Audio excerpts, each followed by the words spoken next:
Hello students, in this session we will learn exercise 3.5 question number 1 first, second and third part. Which of the following pairs of linear equations has unique solution, no solution or infinitely many solution? In case there is a unique solution, find it by using cross multiplication method. तो first जो हमारे पास linear equation given है उसको हमें check करना है कि ये इक्वेशन के यूनिक सॉल्यूशन है, नो सॉल्यूशन है या तो इनफाइनाइटली मेनी सॉल्यूशन है। तो उसके लिए हमें इस तरह से चेक करना पड़ेगा कि जो हमारे पास दो लीनियर इक्वेशन गिवन है उसमें जो इस तरह की कंडीशन हमारे पास आए a1/a2 is equal to b1/b2 is not equal to c1/c2, तो उसके नो सॉल्यूशन होंगे। नाउ सेकेंड कंडीशन कैसी होनी चाहिए, a1/a2 is not equal to b1/b2। तो इस तरह की जो हमारे पास कंडीशन आएगी तो उसके यूनिक सॉल्यूशन होंगे। और इस तरह की जो हमारे पास कंडीशन आए a1/a2 is equal to b1/b2 is equal to c1/c2, तो उसके इनफाइनाइटली मेनी सॉल्यूशन होंगे। तो यहाँ हम फर्स्ट पार्ट को फर्स्ट तो चेक कर लें कि जो हमारे पास लीनियर इक्वेशन गिवन है उसके यूनिक सॉल्यूशन है, नो सॉल्यूशन है या तो इनफाइनाइटली मेनी सॉल्यूशन है। तो उसके लिए हम जो एक्स, वाई और कांस्टेंट टर्म है उसको चेक करेंगे। तो यहाँ कोएफिशिएंट ऑफ एक्स है उसको हम a1 सपोज कर लेंगे। So a1/a2 is equal to coefficient of x first equation के लिए, और सेकेंड इक्वेशन के लिए हमारे पास क्या है, तो फर्स्ट इक्वेशन में x के पास कुछ नहीं है तो 1 होगा, और coefficient of x that means second equation है उसका कोएफिशिएंट क्या है 3, तो ये हमारा a2 हो जाएगा। Then a1/a2 is equal to क्या आया 3। ना उसी हिसाब से हम चेक करेंगे b1/b2। Then b1/b2 is equal to यहाँ b1 और b2 क्या हो जाएगा, coefficient of y first equation का और b2 coefficient of y second equation का।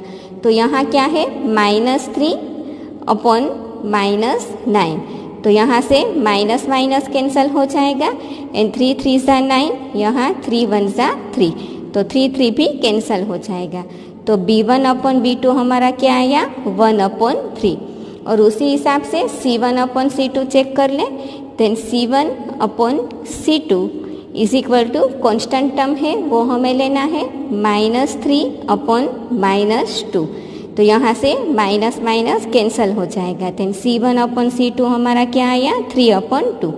अब हमें चेक करना है a1/a2 क्या आया 1/3, b1/b2 वो भी 1/3, बट c1/c2 वो सेम नहीं आया 3/2 आया। तो कौन सी कंडीशन हमारे पास आई, a1/a2 is equal to b1/b2 but not equal to c1/c2।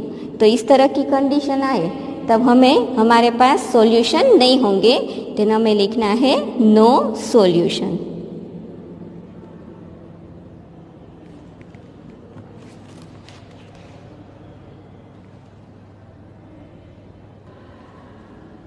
Now second question, so 2x plus y 5 opposite side है, इसको हम इस तरफ ले आएंगे तो पॉजिटिव है तो क्या हो जाएगा -5 इज इक्वल टू 0, और उसी हिसाब से इक्वेशन 1 ये हो गया, और उसी हिसाब से इक्वेशन 2 में क्या आएगा 3x plus 2y minus 8 is equal to 0, ये हमारा सेकेंड इक्वेशन आ गया।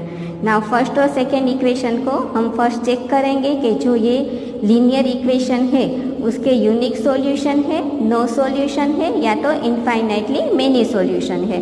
तो उसके लिए हम क्या करेंगे, फर्स्ट चेक करेंगे a1/a2। सो a1 यहाँ क्या हो जाएगा 2 और a2 क्या हो जाएगा 3।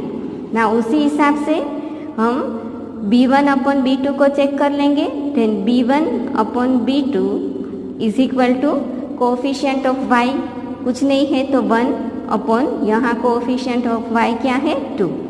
तो यहाँ हम देखें तो a1 upon A2 is not equal to B1 upon B2।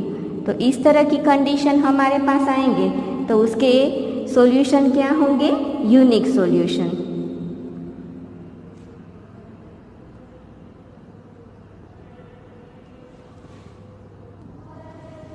Now unique solution है तो उसके हमें x और y की वैल्यू फाइंड करनी होगी क्रॉस मल्टीप्लिकेशन मेथड से। तो क्रॉस मल्टीप्लिकेशन मेथड में हमें किस तरह से करना है? फर्स्ट हम इस तरह से लिख लेंगे x is equal to y is equal to 1। Now x के डिनोमिनेटर में हमें y के कोएफिशिएंट और कांस्टेंट टर्म लिखने हैं।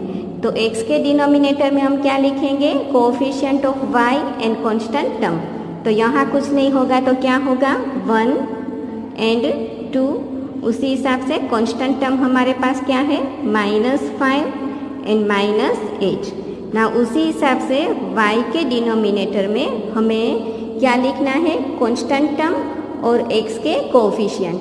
तो कांस्टेंट टर्म फर्स्ट हम लिखेंगे -5 और -8 एंड कोएफिशिएंट ऑफ x यहाँ क्या है? 2, 3।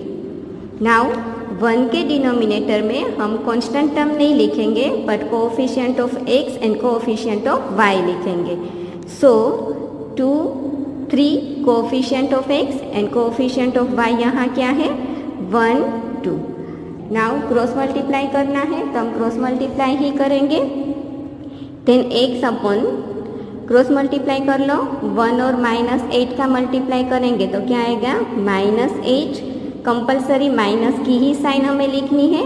अब 2 और -5 का मल्टीप्लाई करना है। देन 2 5 ज़ा -10 is equal to y upon यहाँ भी हमें क्रॉस मल्टीप्लाई करना है। देन 5 3 ज़ा 5 माइनस है। देन 5 3 ज़ा -15।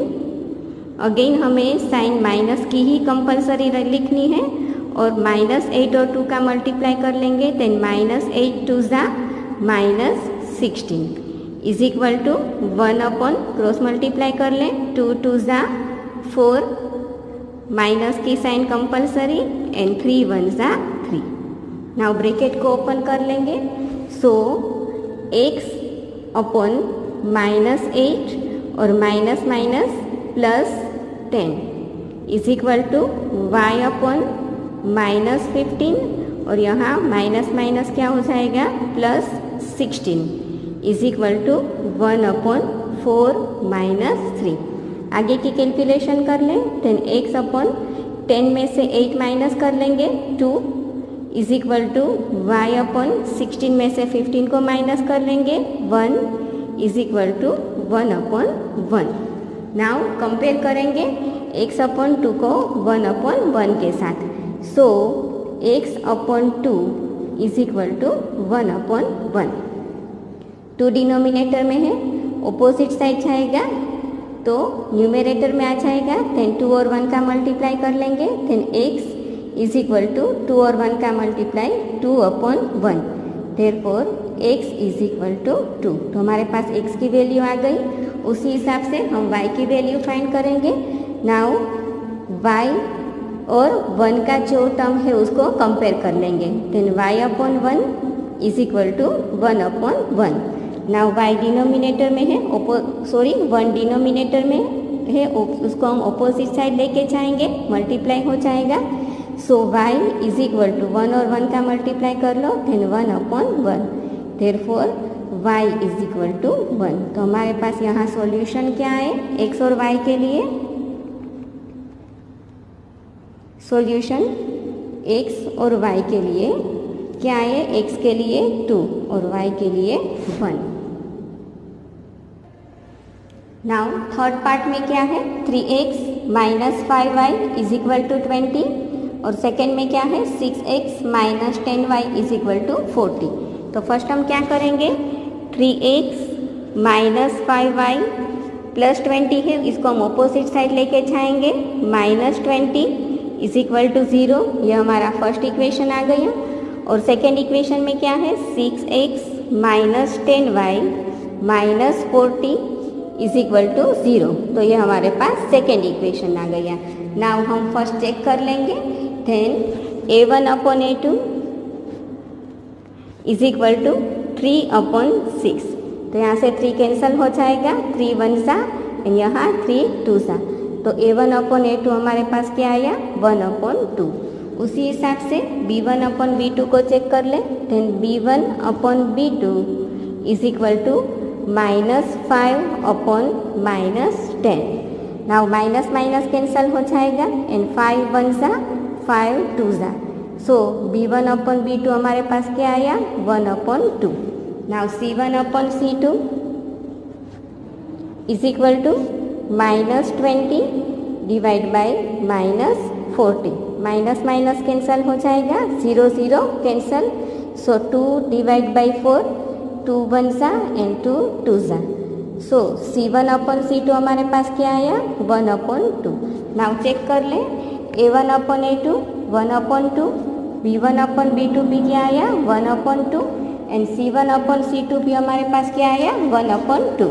तो कौन सी कंडीशन यहाँ बन रही है, A1/A2 is equal to B1/B2 is equal to C1/C2। तो इस तरह की जो हमारे पास कंडीशन बनेंगे तो उसके सॉल्यूशन कितने होंगे, इनफाइनाइटली मेनी सॉल्यूशंस।